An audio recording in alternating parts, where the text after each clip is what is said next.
एमिति थरे आपण माने पणस तरकारी करंतु विश्वास करंतु आपण माने चिकेन रो टेस्ट आपण माने भूली जिवे। जय जगन्नाथ, मु सुमित्रा थोड़ी मस्ती थोड़ी टेस्ट रे आपण मानकु स्वागत जनाउची। आज मु आपण मानकु देखियाकु चाहूची पणस कठा केमिति तरकारी करा जाए। पणस तरकारी आपण माने घरे तो निश्चित करूथिबे, किंतु मु आज टिके डिफरेंट वे रे ए तरकारी टिके प्रिपरेशन करिची। आशा करूची आपण मानकु भल लागिबा। तेबे चलंतु स्टार्ट करिबा। प्रथमे पणसटी को मुझे मीडियम स्क्वायर रे काटी देइची। तापर कड़ाई रे हलदी लुण देकी गोटे ग्लास पानी रे ताकू फुटई देबे। भलरे फुटिला परे पणसटी को ता भितरे छाड़ी देबे एवं ताकू 5 मिनिट पई फुटेबाकू छाड़ी देबे। बेसी ताकू सिझेबे नाही, काहेकि ना सिझेले तरकारीटी बहुत मेंचा हो जाए। आलू को एमिति टिके बड़ साइज रो काटी देबे। चलंतु वर्तमान मसला प्रिपरेशन करबा। मसला पई आमे पियाज, रसुण, अदा, गोलमरीच, गुजराती, जीरा नेकी ताकू ग्राइंडिंग कर देबा। पूरा पालिश करके ताकू ग्राइंडिंग करदबा। तापर प्रेशर कुकर रे 2 चम्मच सोरष तेल देकी आलूटी को भल भाव में भाजीदेवा। आलू जमी पूरा भल भाव में लाल हो काढ़ीदेला सेमती पणसटी को आम भल भाव में भाजीदेवा। जेहेतु पणसटी आमर सीझा हो अल्प समय भाजिकी काढ़ीदेवा। से सेम प्रेशर कुकर रे 3 चम्मच सोरष तेल देकी 6टा रसुण, 2टा तेजपत्र, दालचीनी 2टा छोट साइज रो, गोटे सुखा लंका, 3टा गोलमरीच, पियाज गोटे बड़ साइज रो एवं जीरा गोटे चम्मच देकी ताको भल भाव में भाजी दियंतु। प्रेशर कुकर रे थरे आपण माने पणस तरकारी करंतु, देखंतु बहुत सुंदर टेस्ट हेई थाए। पियाजटी पूरा लाल हेबा जाए ताको भाजुथिबे। जेतेबेले पूरा लाल हेई जिवो ता देरे आमे गोटे चम्मच लंका देदेबे। लंका गुंड जोटा कि कलर मु दिएनी, नॉर्मल लंका गुंड देबे। आउ गोटे चम्मच हळदी गुंड देदेबे। ताको भल भाव में भाजीदेबे।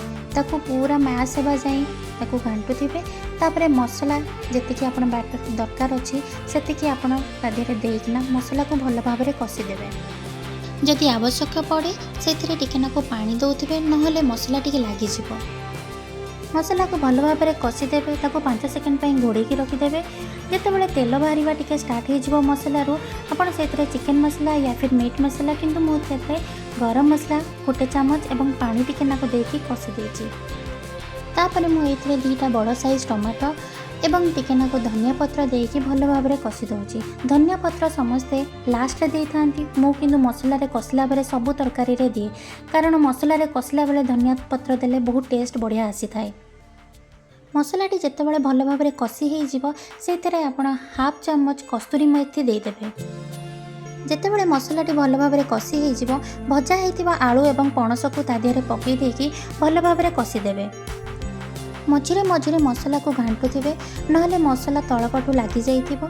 सेथिबे टिके टिके पानी दउथिबे, आवश्यक अनुसार पानी दउथिबे एवं घांटुथिबे। तापरे 2 चम्मच लुण देकी आलू एवं पणस को भल भाव में मसला संगे कषिदेवे।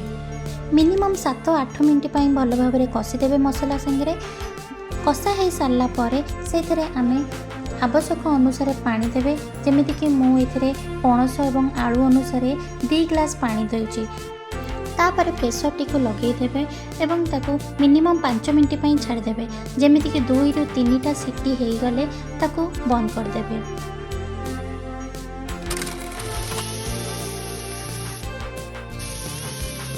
वर्तमान रेडी हो जाइए आमर टेस्टी टेस्टी पणस तरकारी। पणस तरकारी प्रेशर कुकर को सांगे सांगे खोलिबे नहीं, मिनिमम 5 ରୁ 10 मिनिट पर ताको खोलिबे।